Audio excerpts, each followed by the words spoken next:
Hello viewers, আমরা এই লেসনে শিখব 3D প্লটিং। 3D প্লট করার জন্য অনেকগুলো ফাংশন রয়েছে। সবথেকে ইম্পর্টেন্ট 3টা ফাংশন plot3, scatter3, surf।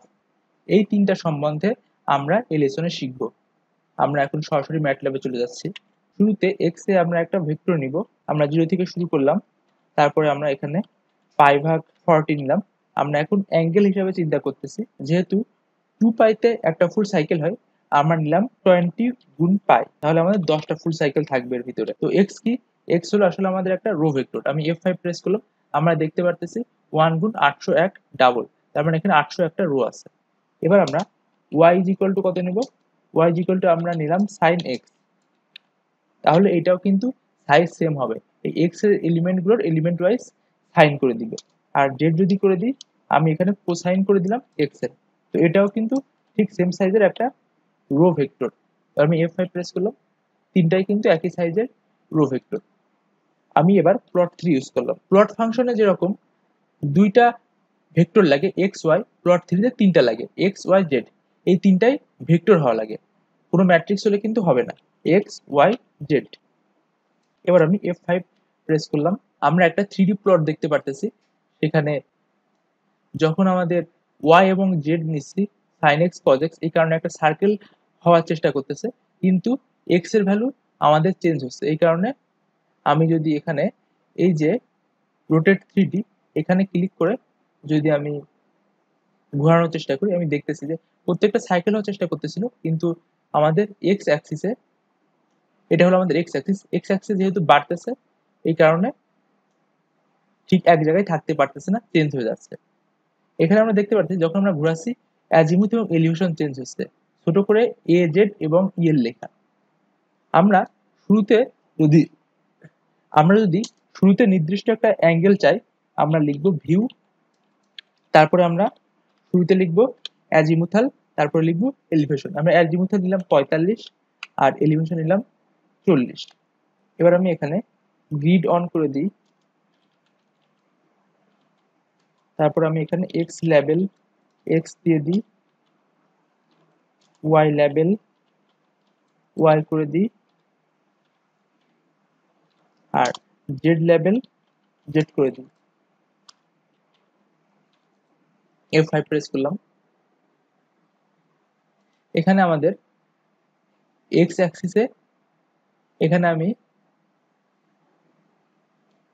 আমি রোটেট করলাম। ওয়াই জেডে একটা সার্কেল আছে, আর এক্স অ্যাক্সিস যেহেতু চেঞ্জ হচ্ছে, সার্কেলের পজিশনটা চেঞ্জ হচ্ছে। এবার আমি F5 প্রেস করি। তো আমি শুরুতে জুম করে নিই, 3D রোটেট করে নিই। এক্স অ্যাক্সিস বরাবর আমাদের একটা সার্কেল আছে, আর এক্স এর পজিশন যেহেতু চেঞ্জ হচ্ছে, সার্কেলের পজিশন ক্রমশ চেঞ্জ হচ্ছে। প্রত্যেকটার ভিতরে ওয়াই জেড বরাবর কি একটা সার্কেল আছে। তো এখন আমরা অনেকভাবে ইন্টারঅ্যাক্ট করতে পারি এটার সাথে। প্যানে ক্লিক করে আমরা এটাকে মুভ করতে পারি। যেমন আমি ক্লিক করতেছি, এখানে 60 70 80 এগুলো বাড়তেছে। এইদিকে যেহেতু কোনো অবজেক্ট নাই, তাই সেটা খালি দেখাচ্ছে, আর এদিকে আসলে আগের জিনিস চলে আসতেছে। আবার আমরা এখানে জুম ইন করতে পারি, জুম আউট করতে পারি। আমি যদি জুম আউট করি, তাহলে আমরা ছোট করে ফেলতেছি। তো এইভাবে আমরা 3D অবজেক্টটা দেখতে পারি। এবার আমরা দেখব scatter3। শুরুতে আমরা আগের এক্স ওয়াই জেড এর জন্যই দেখব। আমি এইগুলা হাইড করে দিই কন্ট্রোল আর দিয়ে। এখন আমি দেখব scatter3। ঠিক plot3 এর মতোই এখানে তিনটা ভেক্টর দরকার, এক্স ওয়াই জেড নিয়ে নিলাম। এবার আমি F5 প্রেস করলাম। এখানে আমরা একই রকম আগের মতো দেখতেছি। এবার আমরা আরেকটা স্কেটার অবজেক্ট দেখব। সেই স্কেটার অবজেক্ট হবে একটা পাইপ। তো এই পাইপটা আমাদের এখানে ফিগারে আছে, 3D পাইপ ডট ফিগার নামে। আমি এই ফাইলের উপর ডাবল ক্লিক করতেছি, তাহলে এখানে ফিগারটা ওপেন হচ্ছে। এখানে মেইনলি একটা পাইপ আছে, জেড অ্যাক্সিস বরাবর -20 থেকে 20 পর্যন্ত আছে, আর এক্স ওয়াই অ্যাক্সিসে কত পর্যন্ত আছে, -1 থেকে 1 পর্যন্ত আছে। তো আসলে যেটা হচ্ছে, এখানে জেড অ্যাক্সিস বরাবর হচ্ছে একটা পাইপ আছে, এটা একটা পাইপ, আর এক্স ওয়াই অ্যাক্সিসে কি আছে, এক্স ওয়াই অ্যাক্সিসে আমাদের একটা সার্কেল আছে। তো এই জিনিসটা আমরা এখন ম্যাটল্যাবে ড্র করব। তো ম্যাটল্যাবে কিভাবে ড্র করা যায় সেটা আমরা দেখি। আমি এটাকে হাইড করে দিলাম। শুরুতে আমরা জেড এর ভ্যালু নিলাম, যেহেতু আমাদের ওখানে আছে -20 থেকে 20 পর্যন্ত, আমি 2 করে বাড়াইলাম 20 পর্যন্ত। এইবার আমাদের একটা সার্কেল লাগবে। সার্কেলের জন্য আমাদের থিটা দরকার একটা। থিটা কত দরকার? 0 থেকে 360 ডিগ্রি পর্যন্ত, অর্থাৎ 0 থেকে 2π পর্যন্ত। 0 থেকে শুরু হবে, তারপর আমি সামথিং কিছু একটা নিব, π/40 নিতে পারি, তারপরে শেষ হবে কততে? 2π তে, 2 গুণ π থেকে, তারপরে শেষ হবে কততে? 2 গুণ π। আমি যদি 40 এর জায়গায় অন্য কোনো একটা ইররেগুলার অবজেক্ট দিই, যদি 29 হয়, সেক্ষেত্রে একটা সমস্যা আছে। যেমন আমরা 0 থেকে শুরু করলাম, আমরা 0.8 করে বাড়াচ্ছি, তারপরে শেষ করলাম কততে গিয়ে? শেষ করলাম আমরা 3 তে গিয়ে। দেখি এখানে কি কি আসে। এখানে 0, 0.8, 1.6, তারপরটা কত? 2.4। এখানে 0 থেকে 0.8 এর ভিতর ডিস্টেন্স 0.8, এখানেও ডিস্টেন্স 0.8, এখানেও ডিস্টেন্স 0.8। কিন্তু যদি আমি ধরে নিই যে 3 তে সে আবার 0 তে মুভ করবে, অনেকটা 360 ডিগ্রিতে ফিরে যাবে, তাহলে 2.4 থেকে 0 এর মধ্যে ডিস্টেন্স হবে কত? ডিস্টেন্স হবে 0.6। এই কারণে ইকুয়াল ডিস্টেন্স নাও থাকতে পারে। কিন্তু আমি এর থেকে যদি এভাবে নিই যে লিন স্পেস 0 থেকে শুরু করব, তারপরে 3 তে গিয়ে শেষ হবে, আর এর ভিতরে আমরা অবজেক্ট নিব 4টা। তো এটা যদি দিই আমি, তাহলে কি হবে? 0, 1, 2, 3। তার মানে এখানে প্রতিটা অবজেক্টের ভিতর কিন্তু একটা ইকুয়াল ডিস্টেন্স আছে। এর ভিতর 1 ডিস্টেন্স, এর ভিতর 1 ডিস্টেন্স, এবং 0 আর 3 কিন্তু একই অবজেক্ট। আমি যদি দিতাম 3, 5 যদি দিতাম, তাহলে কি হতো? তাহলে আমাদের 0.75 করে বাড়বে, তাহলে এরপরে প্রত্যেকটাতে 0.75 করে বাড়বে, আর 0 আর 3 একই অবজেক্ট হয়ে যাবে। সুতরাং আমরা এটা না করে আমরা দিব লিনিয়ার স্পেস, আমরা শুরু করব 0 থেকে, শেষ করব 2 গুণ পাইতে, আর এর ভিতরে আমরা অবজেক্ট নিব ধরলাম 80টা। এখন এক্স ওয়াই আমরা যেহেতু সার্কেল বানাইতে চাই, সেক্ষেত্রে আমাদের কি দরকার? সাইন এবং কোসাইন নিতে হবে। আমরা এক্স এর ভ্যালু নিব কোসাইন অফ থিটা, আর ওয়াই এর ভ্যালু নিব সাইন অফ থিটা। এখন আমরা এক্স ওয়াই জেড এর সাইজটা দেখে নিই। আমাদের এক্স এ মোট 80টা পয়েন্ট আছে, ওয়াই এও 80টা পয়েন্ট আছে, কারণ আমরা এখানে 80টা থিটা নিয়েছিলাম।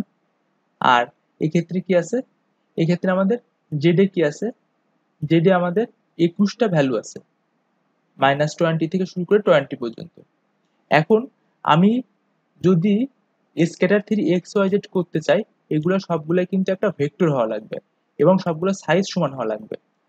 তো এখন আমরা যদি দেখি যে প্লট এক্স ওয়াই, তাহলে আমরা একটা সার্কেল পাবো। প্লট এক্স ওয়াই না দিয়ে আমরা একটা স্ক্যাটার দেখি। আমাদের এখানে একটা সার্কেল আছে। তো এখন আমাদের এরকম সার্কেল মোট কতগুলো দরকার? জেড আসলে 21টা, এরকম সার্কেল আমাদের 21টা দরকার। তো আমাদের এখানে যে 3D পাইপটা ছিল, সেই 3D পাইপে এরকম 80টা পয়েন্টের সার্কেল আমাদের 21টা দরকার। তার মানে এখানে মোট এই 3D গ্রিডে মোট পয়েন্ট আছে কতটা? 80 মাল্টিপ্লিকেশন 21, এতটা। আমাদের এরকম একটা ভেক্টর দরকার। এটা আমরা কিভাবে করব? শুরুতে যখন আমরা -20 আছে জেড, তখন আমাদের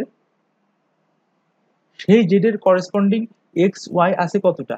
80টা আছে। এই কারণে আমাদের রিপিটেড ম্যাট্রিক্স দরকার। জেড, এই জেড হলো একটা রো ভেক্টর, আমরা দেখতেছি একটা রো ভেক্টর।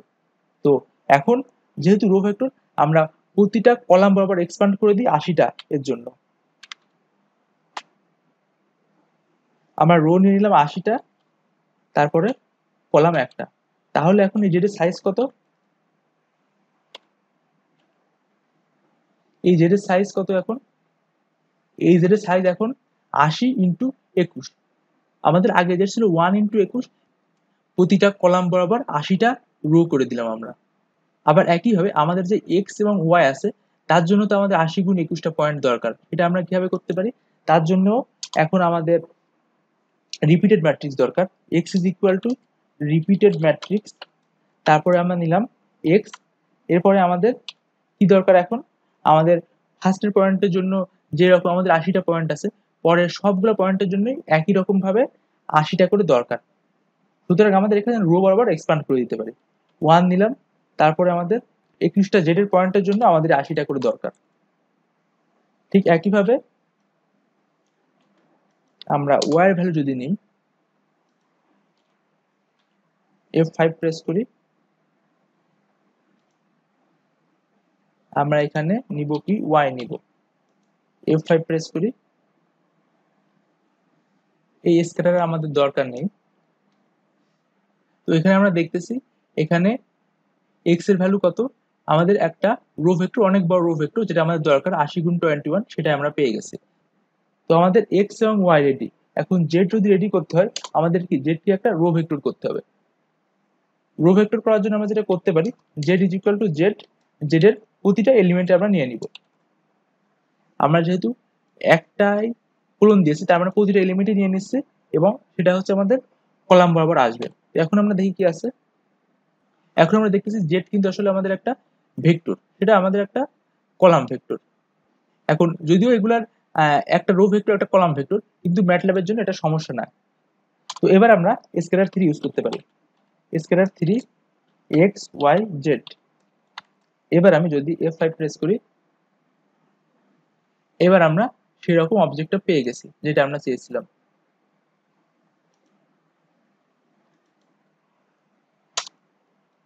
এবার আমরা দেখব সার্ফ। সার্ফ কি করে? সার্ফ একটা 2D XY পয়েন্টে একটা জেড ভ্যালু নিয়ে সেটা প্লট করে। এটা আমরা দেখি। এটা করার জন্য আমাদের শুরুতে একটা এক্স এর লিমিট নিতে হবে। আমরা ধরলাম এক্স অ্যাক্সিসে আমরা নিব লিন স্পেস, যাতে ইকুয়াল ডিস্টেন্স আসে। আমরা -2 থেকে শুরু করব, 2 তে শেষ করব এবং মোট 40টা পয়েন্ট নিব। একইভাবে আমরা ওয়াইও সেম ভাবে -2 থেকে 2 পর্যন্ত 40টা পয়েন্ট নিয়ে নিলাম। এবার আমাদেরকে এখন এক্স অ্যাক্সিসে যদি এরকম 40টা পয়েন্ট থাকে, ওয়াই অ্যাক্সিসে যদি এরকম 40টা পয়েন্ট থাকে, তাহলে 2D তে মোট পয়েন্ট থাকবে কতটা? 40 গুণ 40 = 16টা। এগুলো আমরা কিভাবে বানাবো? এগুলো বানানোর জন্য আমাদের একটা ফাংশন আছে, সেটা আমরা নিলাম। আমাদের দুইটা আউটপুট আসবে, একটা আসবে এক্স, একটা আসবে Y, is equal to mesh grid. তারপর আমরা ছোট এক্স ছোট ওয়াই লিখে দিলাম।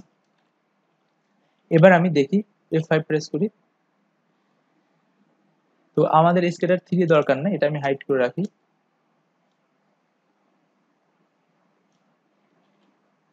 তো এখন আমরা দেখতেছি বড় এক্স এখন 40 গুণ 40 আর বড় ওয়াই এখন 40 গুণ 40। তার মানে এখন এক্স আর ওয়াই এর 40 গুণ 40 গ্রিডের প্রতিটা পয়েন্টের এক্স এবং প্রতিটা পয়েন্টের ওয়াই এই বড় এক্স এর ভিতরে আছে। তো এটাকে আমরা স্ক্যাটার দিয়ে প্লট করতে পারি। স্ক্যাটার এক্স, তো এটা যেহেতু 40 গুণ 40, কিন্তু স্ক্যাটারের সময় সবসময় একটা ভেক্টর লাগে, এই কারণে আমরা কোলন দিয়ে এটাকে ভেক্টরাইজ করে ফেললাম। আবার এটাকেও আমরা কোলন দিয়ে ভেক্টরাইজ করে ফেললাম, স্ক্যাটার করে দিলাম। এবার আমরা দেখি আসলে কি আছে এখানে। এখানে আমাদের ছোট এক্স এ কি ছিল? ছোট এক্স এ -2 থেকে 2 পর্যন্ত 40টা পয়েন্ট ছিল, আর ওয়াই এ কি ছিল? -2 থেকে 2 পর্যন্ত একই রকম 40টা পয়েন্ট ছিল। এখন বড় এক্স এ কি আছে? বড় এক্স এ এই যে এখানে যতগুলো 2D পয়েন্ট আছে, সবগুলো পয়েন্টের এক্স কোঅর্ডিনেটের ভ্যালু আছে। যেমন এই কোঅর্ডিনেট এক্স যত ভ্যালু সেটা এখানে আছে, আর বড় ওয়াইতে এই প্রতিটা কোঅর্ডিনেটের ওয়াই এর ভ্যালু আছে। এবার যেহেতু আমাদের এক্স এবং ওয়াই 2D গ্রিডের এক্স এবং ওয়াই এর ভ্যালু আছে, আমরা এইভাবে জেড বানাইতে পারি। জেড আমরা নিলাম 3 গুণ সাইন এক্স, তারপরে -5 গুণ কোসাইন 3 গুণ ওয়াই। তো এবার আমরা সার্ফ ইউজ করতে পারি। সার্ফ, এখানে বড় এক্স বড় ওয়াই তারপরে বড় জেড। এখানে এক্স একটা 2D ম্যাট্রিক্স, ওয়াই একটা 2D ম্যাট্রিক্স, এক্স ওয়াই একটা 2D কোঅর্ডিনেট নির্দেশ করতেছে, আর জেড সেই প্রতিটা কোঅর্ডিনেটের ভ্যালু নির্দেশ করতেছে এই জেড এর মাধ্যমে। তো এখন আমরা যদি F5 প্রেস করি, আমরা দেখতে পারতেছি একটা সুন্দর প্লট চলে আসছে। 3D রোটেট করতে পারি এটাকে।